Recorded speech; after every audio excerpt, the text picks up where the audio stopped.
رکی اور رگیں پھٹ پڑا رہی تھی اور وہ سانسیں بے حد پھول رہی تھی۔ ایک بار پھر بس کا انتظار کرتے کرتے لیٹ ہو چکی تھی اور آج پھر کلاس کے دروازے پر رکتے اس نے اندر دیکھا۔ کلاس شروع ہو چکی تھی اور شہریار ملک کلاس کو لیکچر دینے میں مصروف تھا۔ لیٹ ہونے پر وہ ایک بار پھر اس پر غصہ کرے گا، یہی خیال سے اسے مزید گھبراہٹ میں ڈال دیا گیا تھا۔ سوچتے سوچتے اس کے حال خراب ہونے لگا۔ سر میں آئی کم ان، وہ دھیرے سے بولی تھی، نظر جھکی ہوئی تھی اور اس کی آواز۔ شہریار ملک نے لیکچر روکتے اس کی طرف دیکھا تھا اور دھیان سے، آج آپ ایک بار پھر لیٹ ہیں، کیا آپ ایک دن بھی وقت پر نہیں آ سکتی؟ اگر آپ کو پڑھنا اچھا نہیں لگتا تو پلیز نہ آیا کریں، روزانہ لیٹ آ کر لیکچر رکوا کر ہمارا وقت ضائع نہ کیا کریں، یا پھر ایک کام کریں، میری کلاس کے بعد آ جایا کریں، اتنا بھی تو جلدی جو آتی ہیں نہ جو آیا کریں۔ آپ کے نزدیک پڑھائی کی کوئی اہمیت نہیں ہوگی، لیکن ہمارے نزدیک بہت ہے۔ اگر آپ وقت پر آ سکتی ہیں تو آیا کریں، ورنہ نہ آیا کریں، آپ کی مہربانی ہوگی۔ وہ ایک بار پھر سرد لہجے میں اس کی بے عزتی کر گیا تھا اور پوری کلاس اس پر ہنس پڑی تھی، جبکہ وہ خود شرمندہ سی زمین میں گرتا محسوس کر رہی تھی۔ آنکھوں میں آنسو بہہ رہے تھے اور اس کے آنسوؤں کو دیکھتے اس نے سر جھٹکا تھا۔ کیا میں نے کوئی جوک سنایا ہے جو آپ سب کو اتنی ہنسی آ رہی ہے؟ وہ غصے میں گھرایا تھا اور پوری کلاس خاموش ہوئی تھی۔ شہریار ملک کتنا سخت مزاج، اس بات سے پوری یونیورسٹی واقف تھی۔ سوری سر، میں کل سے وقت پر آنے کی کوشش کروں گی، وہ نم آواز میں چہرہ جھکائے بولی تھی۔ بیٹھ جائیں اپنی جگہ پر۔ سرد نظروں سے اسے دیکھتے شہریار ملک نے واپس لیکچر دینا سٹارٹ کیا تھا اور وہ اپنی جگہ پر جا کر بیٹھ گئی تھی۔ ادھورا لیکچر اسے کچھ بھی سمجھ نہ آیا۔ لیکچر ختم کرتے شہریار نے کچھ پیپرز نکالتے ڈیسک پر رکھے تھے۔ جیسا کہ کل میں نے آپ سب کو کہا تھا کہ کل آپ کا ٹیسٹ ہوگا، تو کیا آپ سب ریڈی ہیں؟ اس کی آواز گونجی تھی اور اشال کا دل دھڑکنا بھول گیا تھا۔ یس سر، سب اسٹوڈنٹ اونچی اور پرجوش آواز میں بولے تھے اور اشال نے آنکھیں بند کرتے ہوئے شدت سے اپنے یہاں سے غائب ہو جانے کی دعا مانگی تھی۔ کل رات وہ تھکن کے باعث جلدی سو گئی تھی اور ٹیسٹ کی تیاری نہیں کر سکی، اور اب ٹیسٹ تھا۔ شہریار کے کہنے پر ایک اسٹوڈنٹ نے اٹھ کر تمام پیپرز پوری کلاس میں ڈسٹریبیوٹ کیے تھے اور تمام کلاس ٹیسٹ پیپر پکڑتے ہی اسے حل کرنے لگی تھی، جبکہ اشال ٹیسٹ پیپر تھامے پریشانی سے اسے دیکھ رہی تھی۔ ان میں سے کچھ سوال تو ایسے تھے جنہیں وہ کر سکتی تھی، لیکن کچھ اسے بالکل بھی نہیں آتے تھے۔ خود کو نامہ رکھتے ہوئے ان سوالوں کو کرنے لگی تھی، جبکہ وہ دور بیٹھا اس کے چہرے کے ہر تاثرات کو دیکھ رہا تھا۔ کچھ وقت کے بعد ٹیسٹ کا وقت ختم ہو چکا تھا اور تمام اسٹوڈنٹ اپنے اپنے ٹیسٹ جمع کروا چکے تھے۔ لاسٹ پیریڈ میں آپ کو آپ کے ٹیسٹ مل جائیں گے، اور جو اسٹوڈنٹ آخری پیریڈ میں غیر حاضر ہوا وہ آئندہ مجھے میری کلاس میں نظر نہ آئے۔ اب آپ لوگ جا سکتے ہیں، حکمیہ لہجے میں کہتا ہوا وہ اپنا سامان سمیٹنے لگا، جبکہ اشال نے پریشانی سے اپنے لب کچلے تھے اور تھکی ہوئی حالت میں وہ ٹیبل پر سر رکھ چکی تھی۔ آنے والے وقت کا سوچتے اسے گھبراہٹ ہونے لگی تھی۔ اس کا ٹیسٹ بے حد خراب ہوا تھا، لیکن آنسو ٹیسٹ کے خراب ہونے کے نہیں تھے، بلکہ اس شخص کے اس کے ساتھ برتے گئے رویے کے تھے۔ وہ اس کا شوہر تھا، لیکن ایک بار بھی اس نے اسے یہ محسوس نہیں کروایا تھا کہ وہ اس کا شوہر ہے اور اس کے لیے موجود ہے یا نہیں، اس کی مدد یا حفاظت کرے گا۔ اس شادی کے بعد وہ بالکل اکیلی پڑ گئی تھی۔ پڑھائی اور ذمہ داری اور بیماری سب ساتھ جلتے وہ تھک گئی تھی اور پڑھائی میں وہ بے حد کمزور ہو چکی تھی۔ اسے اپنے ماں باپ کی شدت سے یاد آ رہی تھی۔ ہر وہ چیز ہر وقت میں اس کے ساتھ ہوتے تھے، بچپن سے جس وجہ سے وہ پڑھائی میں بے حد اچھی تھی، اسے اپنی بیماری تک کبھی محسوس بھی نہیں ہوئی تھی، چونکہ اب اس کے لیے عذاب بن کر آئے گی تھی۔ اس شخص کے ساتھ وہ ہمیشہ اسے ایسا محسوس کرواتا کہ وہ کوئی اجنبی اس کے لیے اس سے بات تک کبھی نرم لہجے میں نہیں کرتا تھا۔ وہ اسے اپنی پریشانی یا تکلیف بیان کر سکے، اس کے ساتھ رہتے اسے ایسا محسوس کرتی جیسے وہ دنیا کی واحد انسان ہو جس سے وہ نفرت کرتا ہے اور اس کی موجودگی اسے ناگوار گزرتی ہے، جبکہ پوری کوشش کرتی وہ ایک بیوی ہونے کی ذمہ داریاں نبھا سکے، لیکن ہر بار وہ ناکام ہو جاتی اور اس ناکامی پر اس شخص سے ملی پھٹکار بے عزت اور اسے خود سے نفرت کروانے پر مجبور کر دیتی تھی۔ شہریار ملک نے کلاس میں جانے سے پہلے اشال کی طرف دیکھا تھا اور اس کا چہرہ چھپا ہوا تھا۔ وہ نہیں دیکھ سکا کہ وہ رو رہی ہے۔ پوری کلاس جا چکی تھی اور ہمیشہ کی طرح وہ وہیں اکیلی بیٹھی رہ گئی تھی۔ شہریار ملک کو اس کا یہ بیہودہ بیہیو بہت عجیب لگتا تھا۔ نہ وہ کسی کے ساتھ بات کرتی تھی اور نہ اس کی کوئی دوست تھی، نہ وہ کہیں جاتی، نہ کینٹین نہ سے کچھ کھاتی، بس اس سیٹ پر صبح آ کر بیٹھتی اور پھر اٹھتی، اور جب گھر جانے کا وقت ہوتا پتہ نہیں یہ لڑکی کب خود کو بدلے گی، اہانت امیز لہجے میں وہ خود سے کہتے ہوئے وہ بھی اپنا بیگ اٹھائے باہر نکل گیا تھا۔ وہ کسی دور میں ایک بہت اچھی اور برائٹ اسٹوڈنٹ رہی تھی، اب ذمہ داریاں اور رویے مار رہے تھے اسے۔ دوپہر کے وقت تمام اسٹوڈنٹ کلاس میں موجود تھے۔ شہریار ملک کے بلانے پر سرد لہجے پر میں ہر اسٹوڈنٹ کو بلاتے وہ انہیں ان کے ٹیسٹ تھما رہا تھا۔ شہریار ملک کا موڈ کچھ خراب لگتا، شاید وہ اشال فاطمہ کا ٹیسٹ چیک کر کے آ رہا تھا۔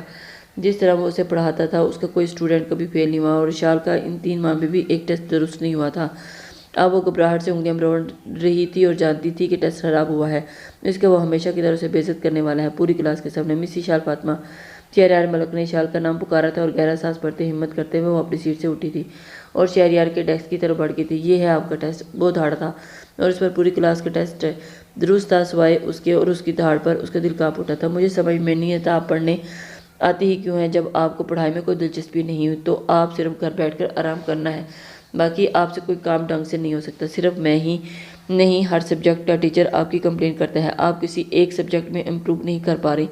پتہ نہیں آپ یونیورسٹی میں کیا کر رہی ہیں، آپ تو اسکول میں بھی پوری طرح فٹ نہیں ہو پائیں گی۔ پرائمری کے بچے بھی آپ سے اچھا پڑھتے ہوں گے، پتہ نہیں آپ کے والدین نے آپ کو اسکول کیسے کلیئر کروایا ہوگا، پھر آپ انہیں کے اونچے تعلقات پر یہاں پر پہنچی ہوں گی۔ وہ غصے میں اس کا ٹیسٹ زمین پر پھینک چکا تھا اور اس کی بےعزتی اور شرمندگی اس کی آنکھوں میں آنسو منڈ آئے تھے اور گالوں پر بہہ رہے تھے۔ وہ بولنا چاہتی تھی، کچھ کہنا چاہتی تھی، لیکن الفاظ حلق سے نکلنے سے آ رہی تھی۔ زمین پر پڑے ٹیسٹ کو دیکھا تھا اور اس نے اس پر اس کے والد کا نام بھی لکھا تھا۔ اس 3 ماہ میں ایک بار بھی والدین سے نہیں ملی تھی۔ اسے شدت سے اسے بابا یاد آئے تھے اور بہتے آنسوؤں کے ساتھ اس نے صاف کیا اور نیچے سے ٹیسٹ اٹھاتے ہوئے اس نے فاصلے پر آ کھڑی ہوئی تھی۔ اس کا رشتہ یونیورسٹی میں موجود کوئی نہیں جانتا تھا۔ وہ اس قدر غصے میں تھا کہ اس کا روتا ہوا معصوم چہرہ اور اس پر رقم تکلیف بھی نہیں دیکھ پایا تھا۔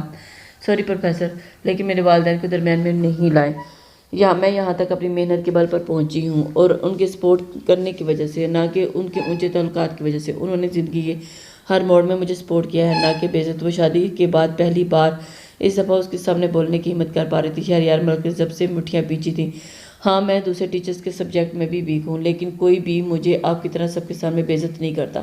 میں پڑھائی میں ضرور ویک ہوں، لیکن آپ کی طرح کے اخلاق میں کمزور نہیں۔ آپ کو دوسروں کے علاوہ اپنی ذات میں موجود خامیوں پر بھی توجہ دینی چاہیے۔ وہ سخت لہجے میں بول رہی تھی اور شہریار ملک کی بس ہوئی تھی۔ اس سے پہلے کہ وہ مزید کچھ بولتی، اس کا ہاتھ اٹھا تھا اور اشال کے گال پر پڑا تھا۔ پوری کلاس کا منہ کھلے کا کھلا رہ گیا تھا۔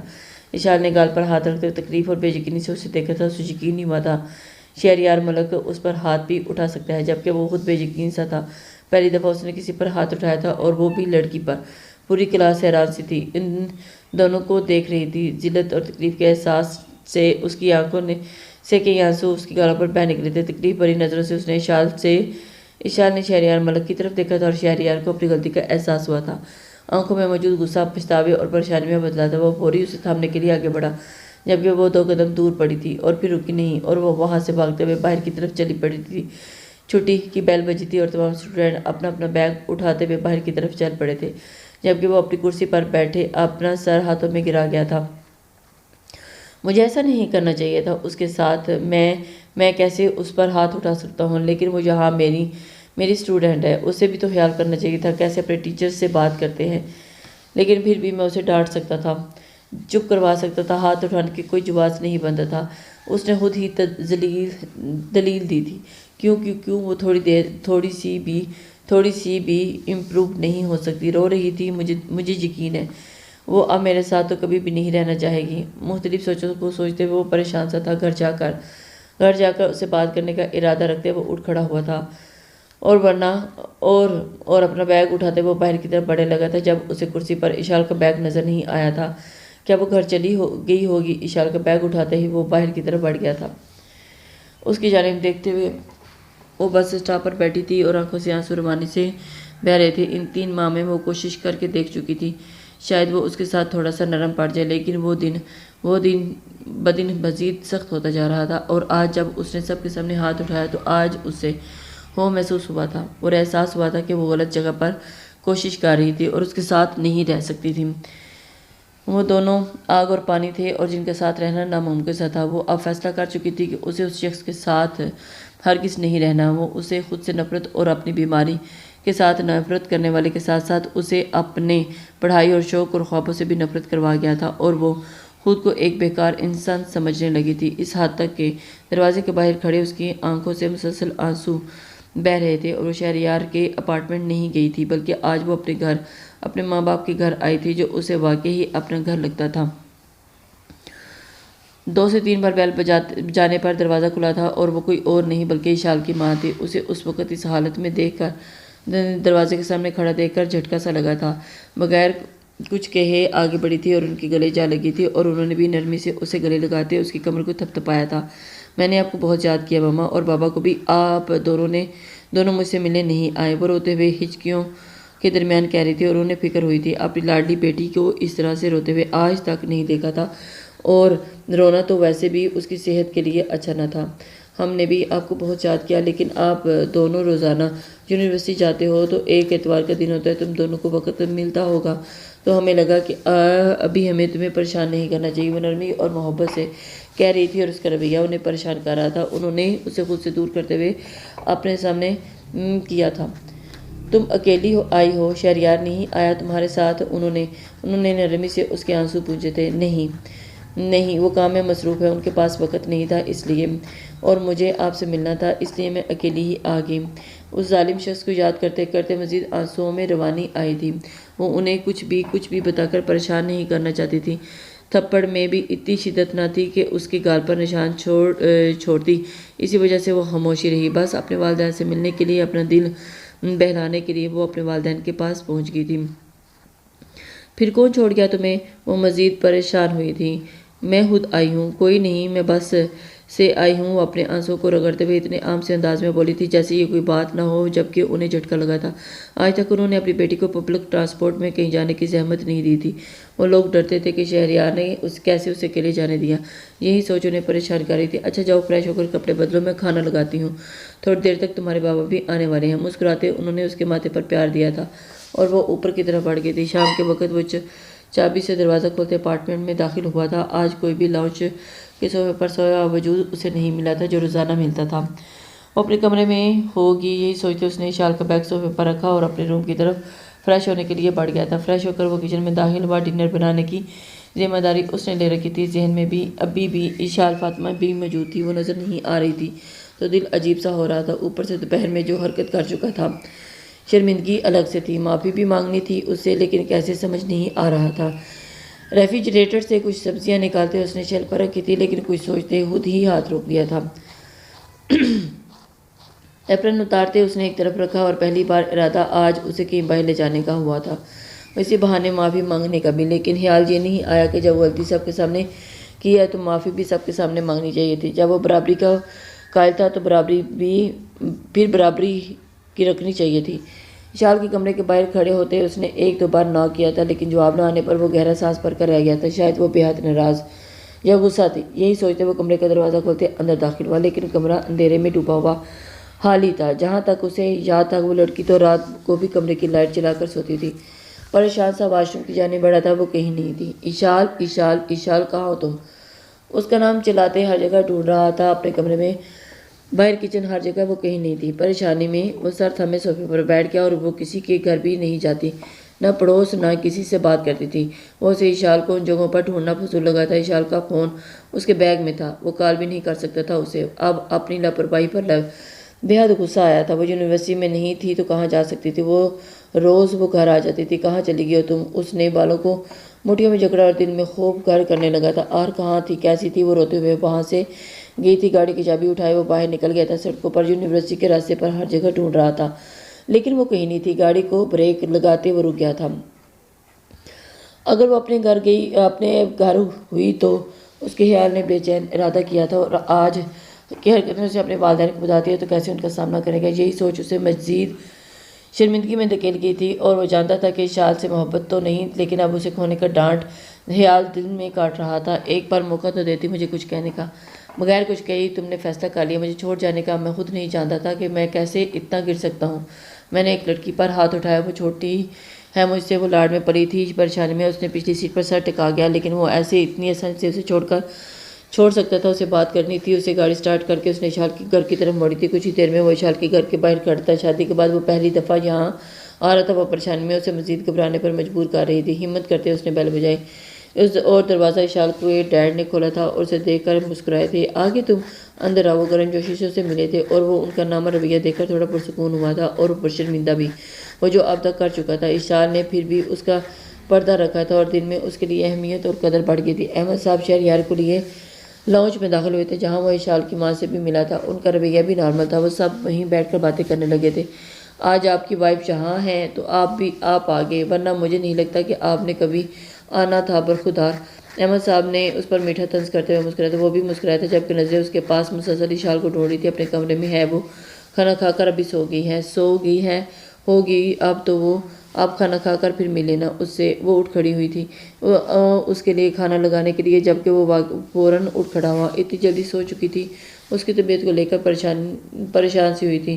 نہیں آنٹی رہنے دے، میں کھانا کھا کر آیا ہوں، بس اشال سے ملنے آیا تھا میں۔ کیا مجھے آپ اس کے کمرے کا بتا دیں گے؟ وہ بے چینی سے بولا تھا جبکہ حیرت سے ان دونوں نے شہریار کو دیکھا تھا۔ اتنی بے چینی کا مظاہرہ تو کبھی نہیں دیکھا اس میں، لیکن وہ اسے شرمندہ نہیں کرنا چاہتے تھے۔ اچھا آؤ میں آپ کو چھوڑ دیتی ہوں۔ اشال کے کمرے تک وہ اس کے ساتھ اوپر کی طرف بڑھ گئی تھی۔ آپ سے ایک بات پوچھو بیٹا، برا تو نہیں مانو گے؟ وہ ہچکچائی تھی۔ نہیں آنٹی، آپ چاہیں تو پوچھ سکتی ہیں، وہ ادب سے گویا ہوا تھا۔ آپ میری بیٹی کے ساتھ ایڈجسٹ تو کر پا رہے ہو؟ خوش تو ہو اس کے ساتھ؟ اس کا سوال تھا۔ شہریار نظر جھکا گیا۔ نہ تو وہ دونوں ایڈجسٹ کر پا رہے تھے اور نہ خوش تھے۔ یہ دونوں ہی ڈیفرنٹ سوال تھا۔ آپ دونوں میں کوئی جھگڑا یا کوئی بات ہوئی ہے؟ ایک گہرا سانس لیتے ہوئے شہریار نے ان کی طرف دیکھا تھا۔ ان کے درمیان جھگڑا تو کبھی نہیں ہوا تھا، وہ ہمیشہ اسے سنا دیتا تھا، وہ خاموشی سے سن لیتی تھی۔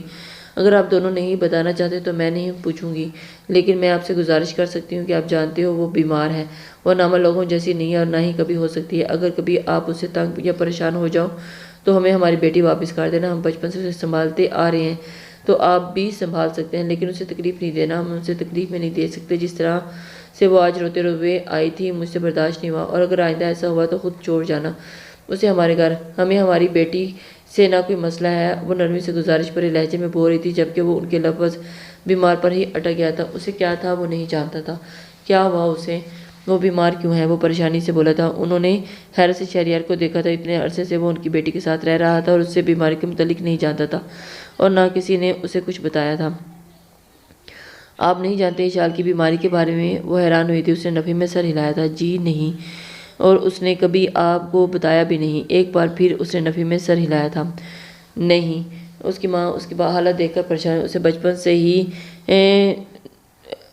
استھینیا ہے، یہ ایک ایسی بیماری ہے جس میں دل کا سائز عام سائز سے بے حد چھوٹا ہوتا ہے، وہ تیز کام نہیں کر سکتی، وہ دوڑ نہیں سکتی، کمزور رہتی ہے، ہمیشہ سانس بھی بے حد پھولتا ہے اس کا، اگر وہ جلدی یا تیز کام کرنے کی کوشش بھی کرے تو بے ہوش ہو جاتی ہے، لیکن میری بچی بہادر ہے، وہ اپنی بیماری سے لڑ کر بہت کچھ کرنا جانتی ہے۔ وہ اشال کے متعلق اسے بتا رہی تھی اور شہریار پر حیرتوں کے پہاڑ ٹوٹ رہے تھے اور ساتھ ہی وہ شرمندہ بھی تھا۔ اشال کی حالت اب آہستہ آہستہ سمجھ آ رہی تھی اسے۔ آپ لوگوں نے مجھے اس کے متعلق بتایا کیوں نہیں؟ بیٹا آپ کے پیرنٹس جانتے تھے، ہمیں لگا کہ آپ کو بتایا ہوگا انہوں نے، اور آپ سب جانتے ہوئے بھی شادی کے لیے راضی ہیں۔ وہ خود بھی حیران ہوئی تھی۔ شہریار کو بتانا چاہیے تھا اور اپنا سر کہیں دیوار پہ جا مارے، اور اس کے والدین اس کی پرفیکٹ نیچر سے واقف تھے، وہ شادی سے انکار نہ کر دے۔ اس ڈر سے انہوں نے اسے کچھ نہیں بتایا تھا۔ اسے اب سمجھ میں آ رہا تھا۔ وہ آہستہ آہستہ چلتے باتیں کرتے اشال کے کمرے کے سامنے آ کر رکے۔ ہمیں تم پر بھروسہ ہے، تم کبھی بھی ہماری بیٹی کو ہرٹ نہیں کرو گے، اگر تمہارے معیار پر پورا نہیں اتر سکے تو ایک بار پھر آپ سے کہہ رہی ہوں کہ ہماری بیٹی ہم پر بوجھ نہیں ہے۔ انہوں نے شہریار کے کندھے پر ہاتھ رکھے ہوئے کہا تھا اور تھپتھپاتے وہ چلی گئی تھی۔ جب اشال کے کمرے کے سامنے وہ کھڑے، وہ گہری سوچ میں کھڑا تھا۔ کبھی اس نے اشال کو سمجھانے کا موقع ہی نہیں دیا تھا، اور وہ اس کے ڈانٹ پھٹکار سہنے سے کے بعد کوشش کرتی بدلنے کی، لیکن وہ نہیں کر سکتی تھی، اور یہ قصور اس کا نہیں تھا۔ اب سمجھ میں آ رہا تھا، اب اسے شکل دکھانے کی ہمت نہیں ہو رہی تھی۔ بالآخر اس کے کمرے کا دروازہ کھولتے اندر داخل ہوئے۔ سامنے ہی اندھیرے میں وہ سادہ سے آف وائٹ ٹراؤزر اور شرٹ میں ملبوس کھڑکی کے پاس رکھی کرسی پر بیٹھی ہوئی دکھائی دی تھی۔ چہرے پر چاند کی روشنی پڑ رہی تھی جس سے اس کی آنکھوں میں بہتے آنسو صاف نظر آ رہے تھے۔ اسے اس طرح سے دیکھتے دل کو کچھ ہوا تھا۔ اس نے اشال کی توجہ حاصل کرنے کے لیے دروازے پر ہلکی سی انگلیوں کی مدد سے ناک کیا تھا، اور وہ چونکتے ہی اشال نے فوراً آنسو صاف کیے تھے اور مڑ کر دیکھا تھا۔ شہریار کو اپنے کمرے میں کھڑا دیکھ کر اسے حیرت ہوئی تھی۔ اس نے سوچا نہیں تھا کہ وہ اتنی جلدی اسے یہاں دیکھے گی۔ اسی حیرت میں گم تھی۔ اور وہ کیوں آئے ہیں آپ یہاں؟ جائیں یہاں سے، وہ غصے سے بول دی تھی اور اس کی جانب دیکھا بھی نہیں تھا۔ تمہارے لیے آیا ہوں، تمہیں دیکھنے کے لیے۔ کیسی ہو تم؟ وہ بے انتہا نرم لہجے میں بولا تھا اور وہ حیرت زدہ ہوئی تھی۔ پہلی بار اس کی اتنی نرم آواز اور لہجہ سنتے ہی اسے حیرانی ہوئی تھی۔ میرے لیے میں کیسی ہوں یا کیسی نہیں ہوں، زندہ ہوں یا مردہ، اس سے آپ کا کوئی تعلق نہیں ہے، تو پلیز جائیں یہاں سے۔ مجھے آپ سے کوئی بات نہیں۔ وہ تنفر سے کہتے ہوئے رخ موڑ گئی تھی۔ اس ظالم شخص کو دیکھتے اس کے ساتھ گزرا ہوا ہر لمحہ یاد آ رہا تھا۔ تم نے مجھے ابھی تک اندر آنے کا بھی نہیں کہا اور جانے کا کہہ رہی ہو۔ کہہ رہی ہو مجھے نہیں لگتا کہ تمہیں مجھے یہاں دیکھ کر اچھا لگا ہے۔ آواز اب بھی نرم تھی، جبکہ اشال کو غصہ تھا وہ اس کے گھر میں نہیں تھی جو اس سے ڈرتی اسی وجہ سے، اور نہ ہی وہ اس سے اب اس کے ساتھ رہنا چاہتی تھی۔ مجھے آپ کو دیکھ کر نفرت ہو رہی ہے۔ میں آپ کو اب تو کیا اب کبھی بھی نہیں دیکھنا چاہتی۔ آپ ایک برے انسان ہیں۔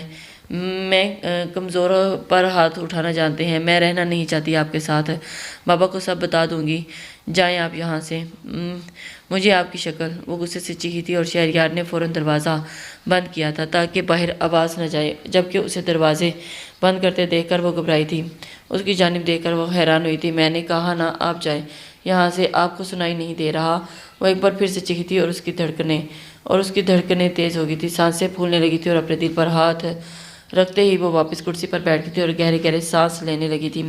اس کی حالت دیکھتے ہی وہ ایک بار پھر پچھتاوا ہوا تھا۔ اس نے قدم اشال کی طرف اٹھانے شروع کیے تھے۔ اشال نے ڈرتے ہوئے اسے دیکھا تھا اور پھر ایک دم ہمت آئی تھی اور اس کے باپ کا گھر تھا۔ وہ یہاں کچھ نہیں کر سکتا تھا۔ میرے پاس نہیں آئے آپ؟ کیا آپ کو سنائی نہیں دیا؟ یہ آپ کی یونیورسٹی یا پھر آپ کا اپارٹمنٹ نہیں ہے جو آپ مجھ پر ہاتھ اٹھا سکیں۔ وہ ایک بار اسے پھر دیکھتے کھڑے ہوتے ہوئے خوف سے چیخی تھی اور اس کی آنکھوں میں ڈر شہریار کے دل میں چھپا ہوا تھا جو اسے کیسا انسان سمجھ رہی تھی۔ اسے لگ رہا تھا کہ وہ یہاں اس پر ہاتھ اٹھائے گا اور اسے ویسے ہی سمجھ رہی تھی جو شوہر بیویوں کو ابیوز کرتے ہیں۔ اسی وجہ سے اسے اتنا قریب آتا بے حد ہی خوف زدہ ہوئی تھی۔ اسے سمجھ نہیں آ رہا تھا کہ اسے کیسے بتائے۔ آپ کو نہیں جانا یہاں سے؟ ٹھیک ہے میں جا رہی ہوں، وہ غصے سے کہتے ہوئے وہاں سے جانے لگی تھی جب اس کا ہاتھ پکڑ کر اسے کھینچتے ہوئے شہریار اسے اپنے سینے سے لگایا تھا اور اپنے بازوں کے حصار میں اس کے گرد باندھا تھا۔ وہ تڑپ ہی اٹھی تھی، اس کی گرفت میں خود کو چھڑوانے کی بے حد کوشش کرنے لگی، لیکن اس کی مضبوط گرفت سے وہ خود کو نکال نہیں سکی اور کچھ ہی وقت میں اس کی ہمت جواب دے گئی تھی، سانسیں پھول گئی تھیں اور بے حد نڈھال ہو چکی تھی۔